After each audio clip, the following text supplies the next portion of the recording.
এখন যদি mobile check করি কম করে হলেও মানে এক একটা যুবকের কাছে কম করে হলেও 10-20টা মহিলার নাম্বার সেভ রয়েছে।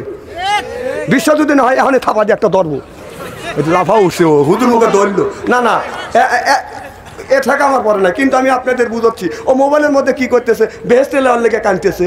হ্যাঁ বাহ, এক একটা ছেলের হাতে একটা করে মোবাইল দিয়ে তুমি মসজিদে ফ্যাক ফ্যাক করে ব্যবহার চাও, আল্লাহ তোমার বেহেশতে দিবেন লেগে বসে রয়েছে ফেরেশতা দিয়ে। হ্যাঁ তোমার ছেলে মোবাইলের মধ্যে কি করতেছে? হ্যাঁ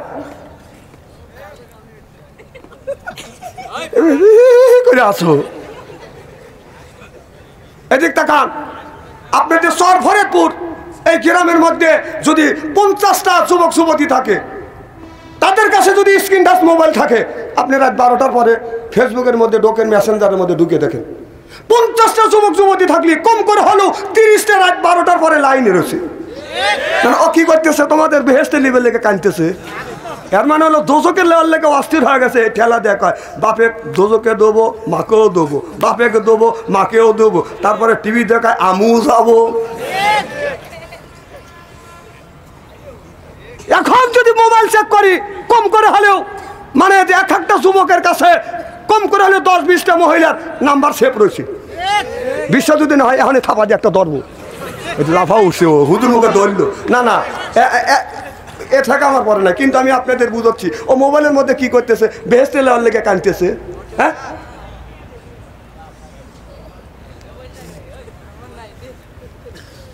আহা বাবা, ছেলের হাতে মোবাইল দিয়ে আপনি বেহেশতে যাওয়ার জন্য পাগল হয়েছেন, যায়েন। আল্লাহ দিলে আমার কোনো আপত্তি নাই।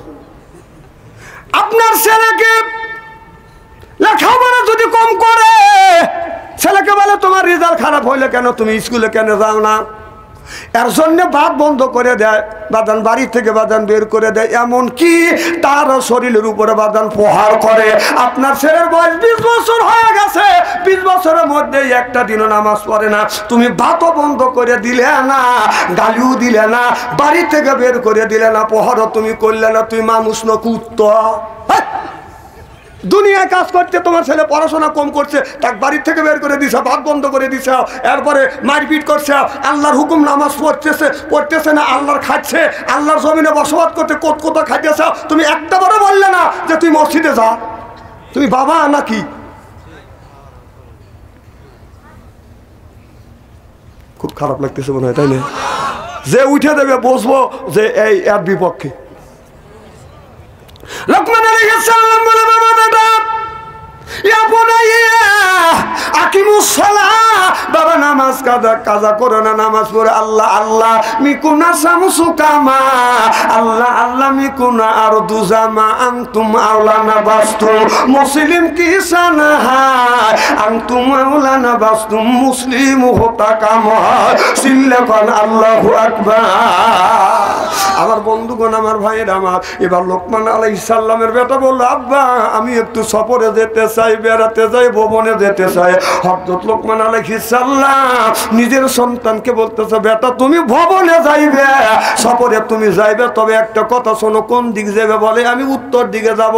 বলে বাবা তুমি যে উত্তর দিকে যাবা, তবে আমার একটা কথা শোনো বাবা, উত্তর দিকে যদি যাও বাবা, কিন্তু যাইতে যাইতে একটা কূপ দেখবে, ওই কূপে পানি তুমি পান করে না, কারণ ওই কূপের পানি খুব স্বচ্ছ পানি, দেখলে খাইতে ইচ্ছা হবে, তুমি ওই পানিটা পান করো না। তারপরে একটা গাছ দেখবে, গাছের নিচেও তুমি বসো না, যদি বসো বাবা তোমার কিন্তু বিপদ হবে। আর একটা গাছ পাইবে, আর একটা গাছের নিচে একটা মুরব্বী বসে থাকবে, ওই মুরব্বীকে সালাম দিবে।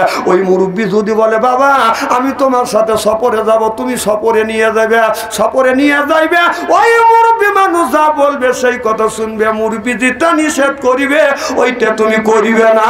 সিল্লাকান আল্লাহু আকবার। এবার হযরত লোকমান আলাইহিস সালামের ছেলে বাদাম সফরে রওনা করলেন। যাইতে যাইতে বাজানে আপনার এমন পানি পিপাসা লেগে গেল, ক্লান্তি হয়ে গেল, পানি না খাইলে মনে হয় তার কলিজাটা ফেটে যাবে, এমন সময় বাজানে একটা কূপ পাইলো, কূপের পানিটা খুবই স্বচ্ছ, কিন্তু কূপের মধ্যে থেকে এত সুঘ্রাণ বের হচ্ছে মনে হয় পানিটা খায়, পানি খাবে। এমন সময় বাবা ওসিয়ত করে গেছে, ওসিয়তের কথা বাদান মনে পড়ে গেছে। মৃত্যুর সময় বাবা যদি ওসিয়ত করে, ওসিয়ত যদি করে, ওই ওসিয়ত ছেলে সন্তানের বাদান পালন করা লাগবে। তার মানে হলো খারাপ ওসিয়ত বাদান করা যাবে না।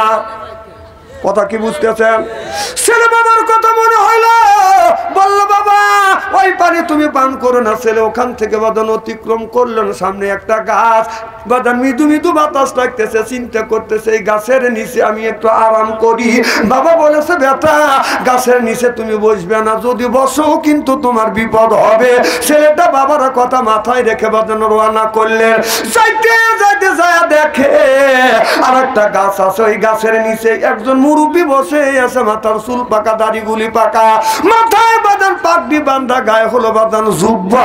এবার যায় সালাম দিলেন, আসসালামু আলাইকুম আমার চাচা, আমার সালাম নেন। তিনি ওয়ালাইকুম আসসালাম বলে বলল বাবা তুমি কে, কোন দেশ থেকে আসছো? বলে আমি হযরতে লোকমান আলাইহিস সালামের ছেলে, আমার নাম অমর।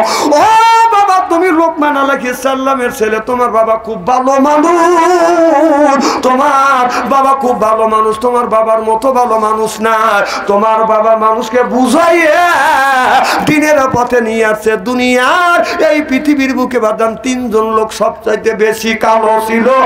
এক নাম্বার ছিল হযরতে বেলাল, আর দুই নাম্বার নবীর একটা আর একটা সাহাবী, তিন নাম্বার কালো ছিল বাদান হযরতে লোকমান আলাইহিস সালাম।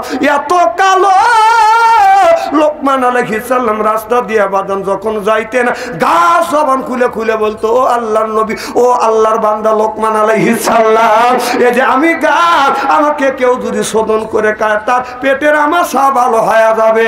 আর গাছের কাছে যখন দাঁড়ায় ওই গাছটা বলে লোকমান আলাইহিস সালাম আমি গাছ, আমাকে কেউ যদি শোধন করে খায় জীবনে ওই লোকটার কোনোদিন কষা হবে না।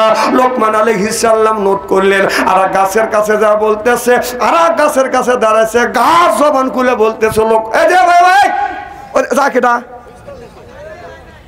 না না ভাই যাওয়া যাবে না, বাচ্চু আনসারি মাহফিলে আসা যায় যাওয়া যায় না।